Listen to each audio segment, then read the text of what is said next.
All right. Hello and welcome. We are excited to get into a topic today. Everyone, welcome. And thanks for joining us today. We're excited to host this webinar in partnership with Appriss Retail, Data, and RTM Nexus.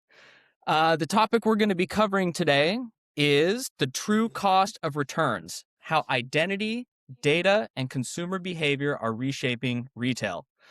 And I'm really excited because I'm joined with two very exceptional folks in the space. Dheermid Thoma, who I work closely with, as well as Vishal Patel, the Chief Product and Technology Officer at Appriss Retail. So thank you very much, gentlemen. Thank you. Thank you, Brad. And to get into this, and before introductions, we're going to be talking about how returns have become a defining part of the modern retail experience. But behind the convenience lies a growing and often misunderstood cost, which is returns fraud. So before we get into all of the big questions on everybody's mind today, why don't we go ahead and hear from our panelists? Vishal, why don't you take it away? Give us a little background about who you are, what you do, and then pass the time over to Dheermid. Thank you, Brad. Hi, everybody. Vishal Patel. I'm the Chief Product and Technology Officer for Appriss Retail, as Brad mentioned. We help retailers with the problem of returns. We are proud to say that we service about 60 of the top 100 retailers. We see about 40% of all U.S. retail transactions in-store and online. And we're able to build different AI models, and we help retailers with the problem of total loss, whether that's returns-based loss or other internal waste inventory, or even risk and compliance issues like incident audit. So we do provide a wide variety of solutions, but we're excited to talk about returns and how it relates to identity today. Mm-hmm. So my name is Dheermid Thoma. I head up the fraud and data science side of things here at Data. And for those of you who don't know, at Data is we're one of the largest email networks in the world. So we supply, on my side of it, is mostly to do with fraud prevention and identity. So yeah, a lot of the APIs and stuff of the in the fraud prevention space are using our data, and basically that's primarily what we do. And that is my background. So this year is believe it or not, a quarter of a century in fraud prevention I mark this year. So It you've sounds got a all lot the when you say it like that. all the Mm. tips and tricks, Mm. between the both of you. So the big topic we're discussing today, the true cost of returns fraud. Let's kind of frame that up, and I'll provide an example. So a loyalty member orders 3 sizes of the same item online, returns 2 in store, claims 1 never arrived, and then they get an instant refund all under different email addresses, the same household, everything looks all right, the person taking the product in.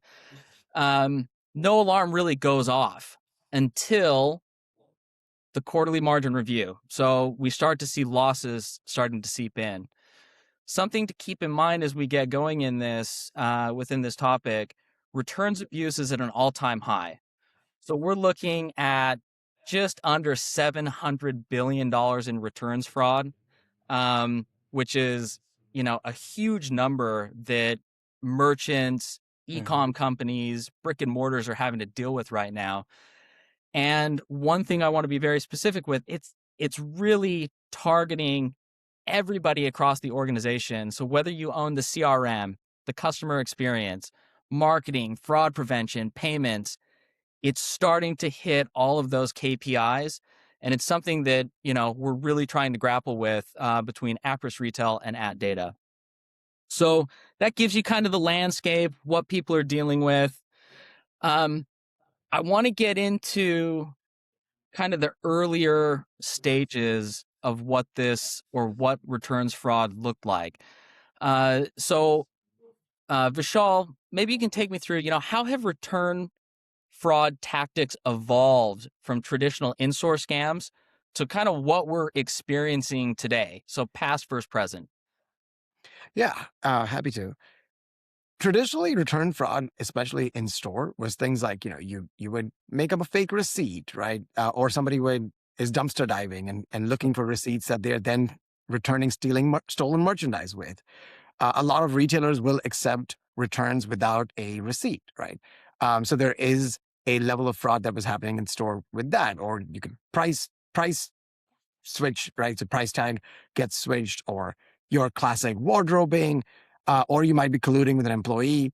But now, with the growth of an omnichannel retail environment and the growth we are seeing on the e-commerce side, the number of fraud schemes that are possible today has just exponentially increased, right? Now you've got customers claiming they didn't receive the item, right? It's very easy to just call up a retailer and say, "Hey, I didn't get the item. Can I please get a reshipment, or can I just have my refund for those dollars?" You could claim that the item was damaged, right?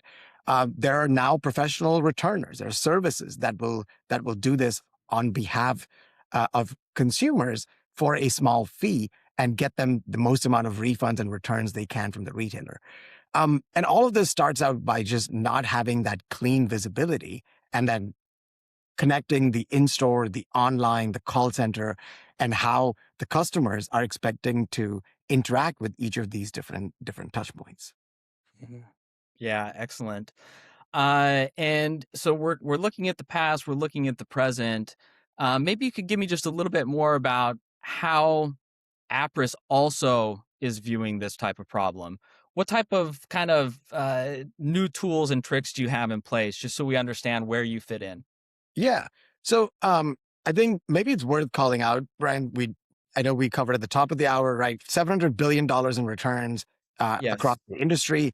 15% of that is fraud and abuse, right? And if you're a retailer or a digital e-commerce merchant, you know what your return dollars are. 15% of that is preventable, right? Because it is fraudulent and abusive. So the tools that we bring to the table is essentially twofold, right? First, we're partnering and creating the most comprehensive view of that consumer or that shopper, right? So if somebody's using multiple email addresses, they still might have to use the same home address, right? Because they need to receive those products. They might, claim a home address, right, as an apartment address by just simply adding apartment 1A, 1B. We've seen those types of fraud tricks, right? So essentially, the first step is always creating the most comprehensive view of the customer.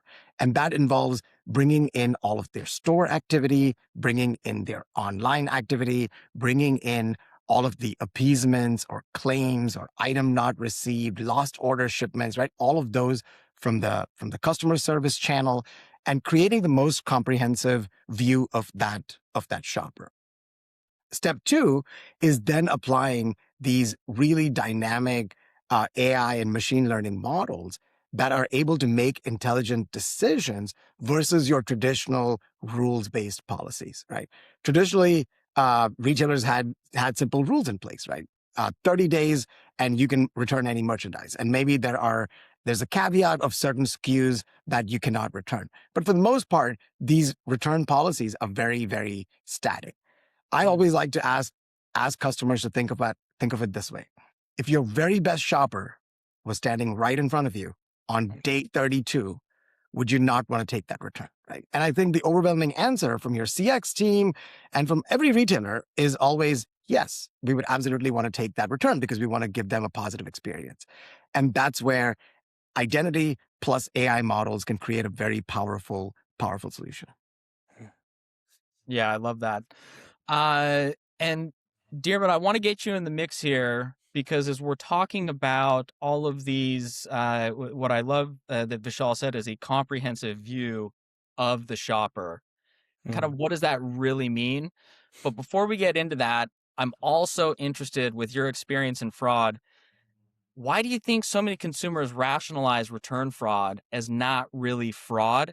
And then I want to get more into the technical side of the thing, but I want your perspective on, Yeah. why is this considered fraud, but also not considered fraud? Well, like I think if we go like we started at the beginning, we were talking about like what is the refund? What's it? Its function has in the past 20 years has fundamentally changed. So even I would say the definition of what a refund is has fundamentally changed. If you think about what it was 10, 15 years ago, it was for when a product maybe didn't fit, or it was broken, or it was damaged, or whatever. That was what your refunds were. So it was manageable, and yeah, you still had a bit of fraud, but nothing major, right, at that point. Now, that definition is fundamentally different today because it's evolved into that kind of try before you buy mentality, even if it's not official on the website. People are buying 10 items, different sizes, different styles, but of the same version, just to see if one, and then they'll return the others. And like that example is probably the best definition of I'm not doing anything wrong, right? As far as the person, they really can't see it, and some of it's not intentional. Some of it's just ignorance. They just don't know the real impact it has commercially to a business because they don't know how businesses commercially work, right? They're shoppers. So yeah, they're refunding and they're saying no harm done. I got my money back. They got the products back, and it's everything's fine and everything. So there's a big part of that, and that's the big challenge today. It's not that refund fraud for sure is not new. It's quite an old, and it's been there almost as long as fraud itself in terms of online has been. What's changed is you've a strange mix of people who are refunding. Some, as 15%, yes, pure fraudulent in that. But then your best customers are also doing it. And your best customers might also be serial refunders. However, if you block them, maybe they refund 10, 15, 20% even of what they buy. But if you block them, that's probably going to block your future revenue. So it's extremely complex dynamic of managing a customer, managing that refund, managing future spend, but protecting the business as well. Because you could save yourself whatever and block them and save yourself the refund, but you could cost hundreds of thousands or even thousands of dollars in future revenue from that client. So yeah, it's to say it's complex is an understatement. But and we talk about I suppose with in terms of secondhand markets as well, they be playing their part in it, and also part of the social media again, just that kind of particularly buying expensive items, wearing them, and then refunding them. That is obviously a huge part of it. But the important thing is scale, right? Is to try and I think to a degree a business can absorb a certain amount of refund. Abuse even, but at scale is what we're looking at the moment, and that's where the challenge is for many businesses. Is they were able to deal with the small enough percentage up until now, but now it's not a small percentage; it's complex. So how do they manage it? How do they know which one's good, which one's bad? That's where companies like obviously Appriss comes in. But like that, there's just the scale is the problem. It's not necessarily the issue itself. It's just the variety and complexity of it. I hope that answered the question. I was a bit long-winded, but No, it's great. I think that makes a lot of sense, in fact. And I think when you talk about scale, and this is something going back to, I was at a conference here back at the end of last year, but just how much access there is to information on websites about return policies, how people can take advantage of them, how easy that information is to get, and then also it is to share. And so you've got to deal with TikTok, you've got to deal with Facebook groups, Reddit, you've got all of these different avenues for fraudsters, or not even fraudsters, but people to just kind of, well, how do I take advantage of this? And what do I need to do to not become part of the system, but really say, hey, this is a big, large corporation. Is it really going to matter? So I agree with you on the scale concept. Vishal, I want to dig deeper into the comprehensive view of the shopper. And I think that's really important for this topic, really to bring to light like the identity itself and what that means in relation to how you're thinking about going and fighting this specific problem. So can you dive just a little bit deeper into, a little bit more around the data that you're looking at and how that is kind of rolled up into this problem of returns fraud? Yeah, absolutely. So I'll just use my own example, right? As a shopper, when I'm at a retailer, I oftentimes don't remember, right? There might be some reasons. Maybe there's some points advantage I have with a certain credit card, but generally I'm using whichever credit card is conveniently available at that point in time, right? So I might have already used multiple credit cards. I might have used Apple Pay sometimes to pay for that product. I may have forgotten that I have a loyalty program with them, especially a lot of the times my wife and I share each other's phone numbers, right? When using the loyalty, because we want to make sure that we're not double signing up. um, I might have shopped with that retailer online, right? And during that period, I might have used my email address, my home address, and over time, my identity would have changed as I moved, right, from one home to another. So there's so many of these traces, right, on every single channel that become critical to then stitching it all together. Now that it's just the identity components, now I need to understand what are the transaction level details, right? What am I buying? What am I returning, right? Am I profitable? And that's where the lifetime value of a customer that Dearmid touched upon becomes so critical, right? Yeah. Because your best shoppers are actually the ones making the most number of returns. But that's okay because they're still extremely profitable to you as a business. So what you're really trying to understand is who are the shoppers that are fraudulent and abusive. You've got a whole host of shoppers that are perhaps exploring a channel, right? And I know, and this is true with a lot of people I know who might be avid shoppers in a given channel, but as they move to another channel, right, maybe from store, they're trying out the online experience for a retailer. They don't know how to purchase yet, right? So they're buying multiple sizes, they're buying multiple fits. It's hard to tell the quality of the fabric, right? And all of those do end up converting to returns, but that's okay because now this is a shopper that is exploring that brand for the very first time. And we want to make sure that they get credit for all of their activity across all of these channels. And we're still giving them the same amazing experience in the online side that they would have received in the store side, right? And so that's really the way we think about it. Stitching together all of these identity traces and then digging into those transaction level details about what the Yeah. purchase, return, discounting, and lifetime value of the customer looks like. Yeah. I think, Yeah. but one thing I will say is though, I mean, we've spoken a lot about like customers, like genuine customers refunding and maybe Mhm. refunding more than we'd like. However, it is worth mentioning there is a distinct and very organized criminal side of this as well, right? Absolutely. And they, if let loose, they can do some serious damage in terms of the both the revenue. It's very targeted, very organized, very distinctive. Now, again, with the right data, right controls, and right information, you should be able to. They should distinctly look very different to your good customers. But I remember years ago working with this. They were quite a high end retailer, and it was funny. I didn't never thought about it before, and subsequently I've heard loads of it. But is the refund fraud, I always kind of so that you get the money and the money back and whatever, or maybe the money goes to another payment method. I dealt with that one too, but this one was interesting because it was a handbag. I think it was like $6,000 or something, the handbag. But anyway, it was purchased, then returned, and then obviously the money was sent back. But what was later discovered was that the actual bag that was returned was counterfeit.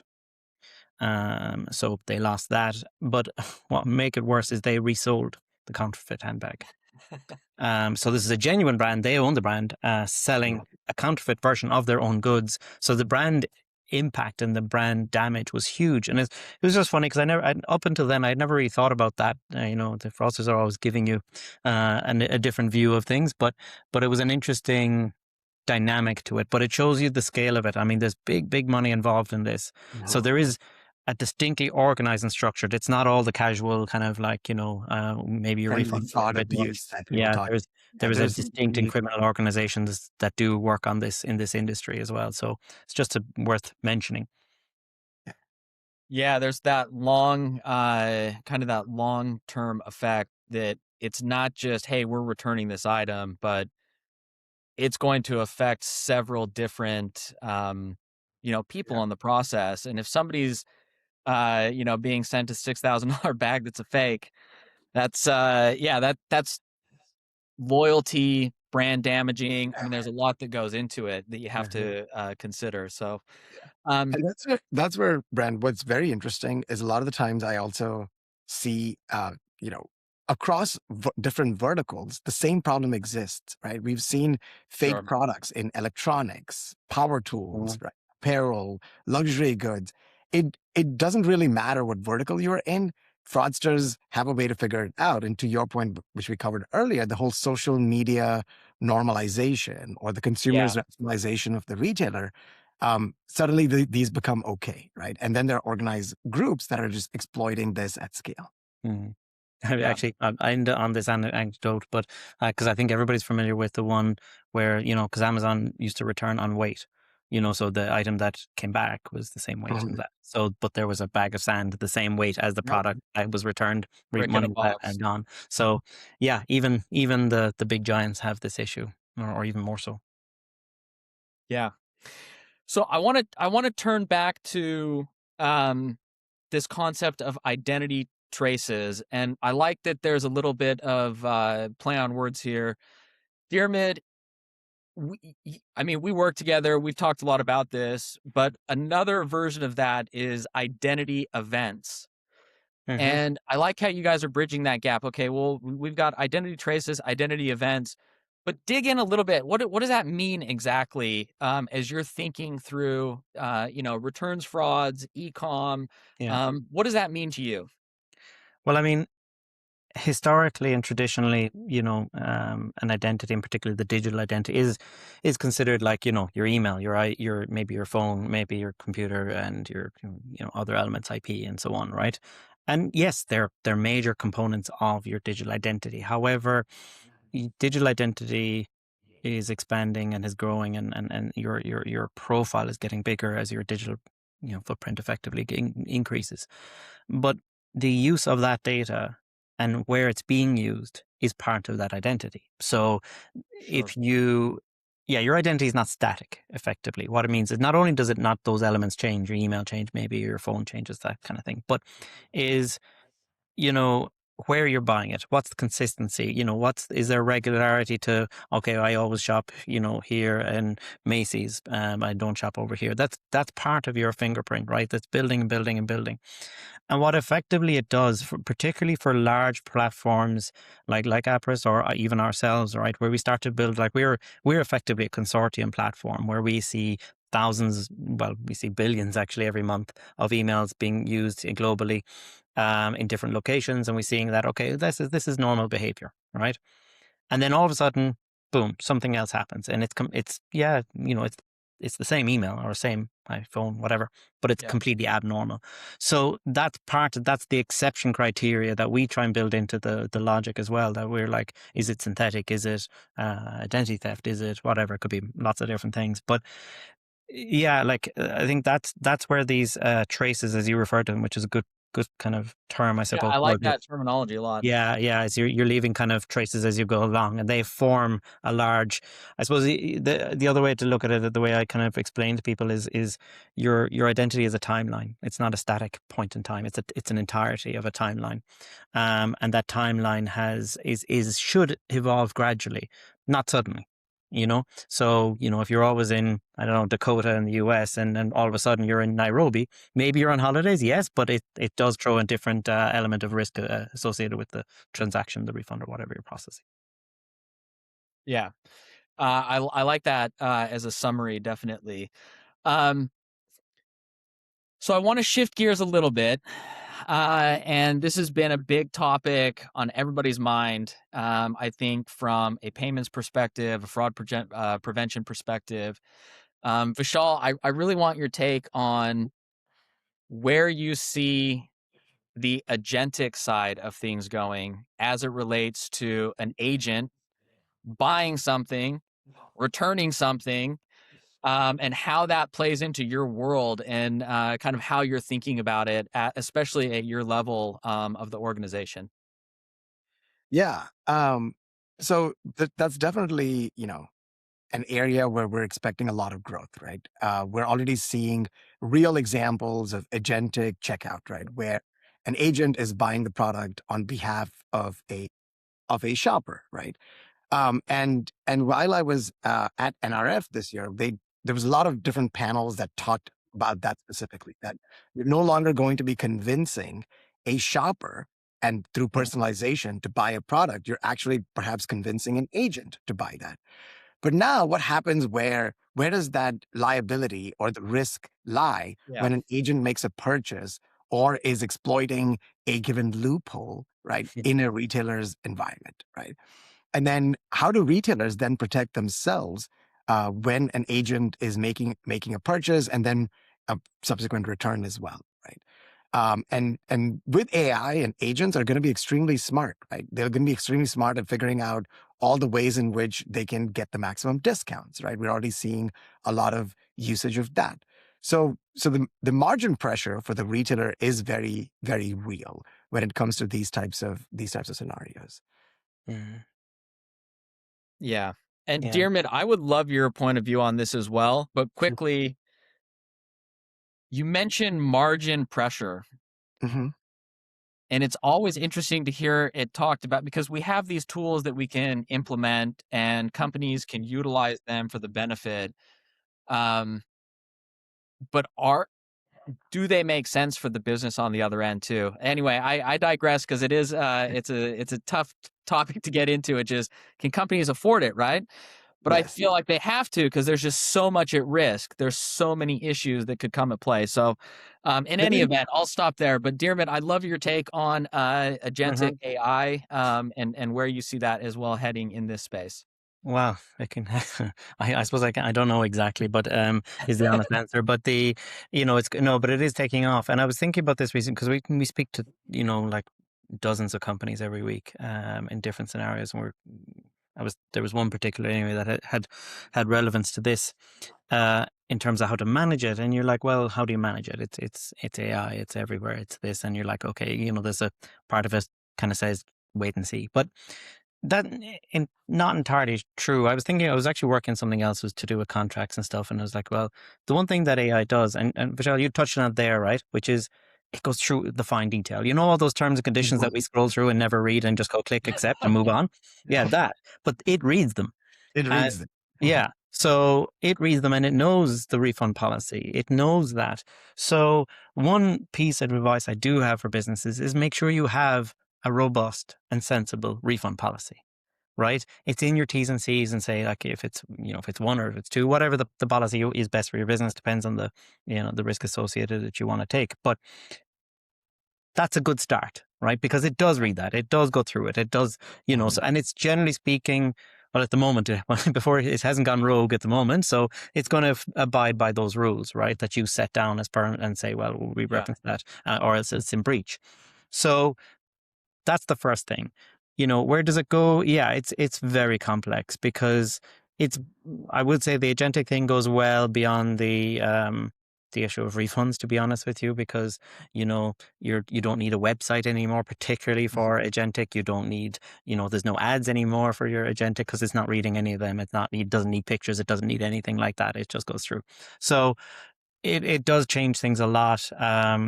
Maybe it improves certain things because, if you think about it from, again, AI perspective, it knows your sizes, it knows the sizes, average sizes of brands, it knows that. So from the genuine side of people, maybe it improves things. Maybe it actually says, no, this is the right size for this Adidas top. Is you should order a slightly larger one, a slightly smaller one. Might improve things there. If it gets used maliciously, it could get very, very complex. So that is a great segue, and you brought up a couple future-proof strategies or some things that we could be looking to implement. Um, One thing to note is, fraud is evolving very quickly. So keeping up with that is, the responsibility of the merchant, so they can have specific processes in place. But I would love to know, Vishal, just some general tricks and tips. What can businesses start implementing now that will set them up for this future of agentic AI, more online shopping, a younger generation of shoppers and how they perceive shopping? Give us a little bit of kind of future proof in your wheelhouse. Yeah. So I think the first thing is always, you want to deploy adaptive systems that can make consistent decisions across every single touch point. If an AI is your shopper, then you also need an AI to be your return protection and your returns policy, right? Yeah. So, and that goes far beyond, whether you're just accepting or declining a return, but even into areas of optimization, right? For example, somebody might just be an abusive shopper or an agent, right? And could you nudge them the right direction by saying, "Hey, for this checkout order, you will be charged a return fee," right? And that's an area where a lot of retailers have taken some pretty drastic steps to say, you know what, now we're going to charge a return fee for all customers, but that goes against all customer experience that you're trying to build. So building adaptive systems that can truly deliver that intelligent decision just in time, right, in real time at the required touch point is the way you future proof your organization. You want to leverage explainable AI, right? An AI that truly scales over time, and one that leverages the full customer 360, whether it's their identity, whether it's all of the transaction elements and all of the different traces that we're putting together. That's really how and then you can adapt these, right? You can adapt these over time to provide the right decisions. And you continue to balance that fraud prevention while providing the most ideal customer experience that you're trying to build. Yeah. I'd also add is when it comes to the data that you're using, the data sources particularly that you're using in be it your models or whatever, try have it think about try and find insulate what I define as insulated data sources, right? Mhm. So from an AI perspective, I would deem, as an ex-Facebooker person myself, I would say social data is not insulated from AI because they could easily create those profiles in seconds. So using saying, oh, but this person exists socially, so it must be real, right? No, it doesn't. So we look at your sources, think about how that they could actually been that is all part of this AI generated profile or whatever, and try and use sources that are a bit more immune. Nothing is fully immune, I would say, but certainly there is ones that are extracted, and it is more difficult where you have independent databases that are, let's say, not not web based databases and things like that. So I think that's important and will be more and more important because that data quality, decision quality, we've relied too much on like device IDs and and again social data now and things like that, and it's not immune by any means. Yeah. Uh, I agree with everything here that you guys have been bringing up. I find that this has been an extraordinary past 35, 40 minutes that we've been covering this topic. Um, I'm gonna we're wrapping up here, and just from kind of a last comment, but I'd love to get your final take on where you see not just returns fraud going, but any nuances besides agentic AI that you see in the process to, hey, what can I do as a business today that will help me if I don't have a process in place? So not something we've got, a bunch of, hey, step by step by step, but what is that one thing that can help merchants today start thinking about how to tackle this issue? Vishal, feel free to take it away, or Dearmit.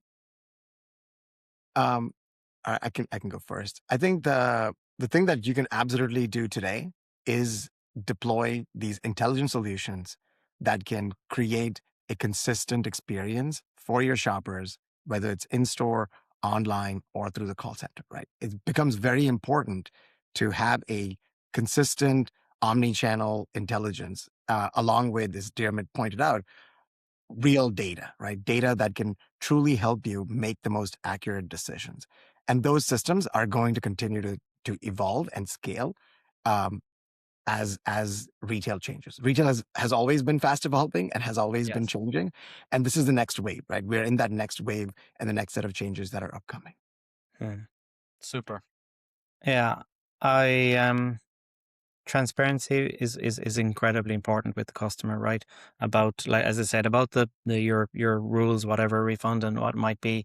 But keep in mind, if you and managing that refund policy is extremely important, because refunds have a nasty habit of becoming chargebacks, and those chargebacks don't generally, those customers don't come back, right? So you can turn your, and I've seen this happen actually. A change in refund policy quickly turns into a chargeback breach. You've gone past your 1% and all that, and that turns into a whole different kettle of fish in terms of what to do, impact, and change for a business. So for them, as much as possible, the business needs to be transparent with their client, with their customers, their genuine customers, and say, look, this is our refund policy, whatever that might be. If it's open, great, but again, trying to manage it to make sure that there is no kind of confusion over that. Refund them when applicable, but also be prompt on that refund, so that it doesn't turn into chargeback. Because one thing I will say, and I love them, big fan of them, the new emerging banks, the likes of Revolut, the likes of that, their chargeback policies and their chargeback processes are far faster, far easier than they used to be through the traditional bricks and mortar banks. So like in the space of hours now, what used to be maybe a week or two, in the space of hours, a denied refund turns into a chargeback. So businesses need to be aware of that. They need to be very cautious with it. So I can sum up those 2 points succinctly, which is consistency and transparency are key to this. And I think that for all the merchants out there, this is very telling. I just really want to thank, we're out of time today, but I really want to thank Vishal, again, Chief Product and Technology Officer at Appriss Retail, Diarmid, Head of Fraud and Data Strategy at Data. I am very fortunate that I get to moderate these types of sessions to learn from these experts on a daily basis. So thank you very much for bringing me in. And just as a closing note, I just want to wrap up, but return fraud really isn't just a fraud problem. And from the conversation, it's a customer intelligence problem. When retailers connect returns, refunds, and behavior back to real identities, again, those identity events or those identity traces of what they've talked about, they really protect margins without punishing the royalty or the rewards of a true client. And final note, in an omnichannel world, the brands that win won't be the strictest, they'll be the smartest when we implement these types of solutions. So thank you very much for my panelists. And again, I really want to thank the RTM Nexus and their people. It's been great working with everybody. So thank you very much. If you have questions, feel free to drop them in the chat and we'll be sure to get back to you. Thanks, Brent. Thanks, man.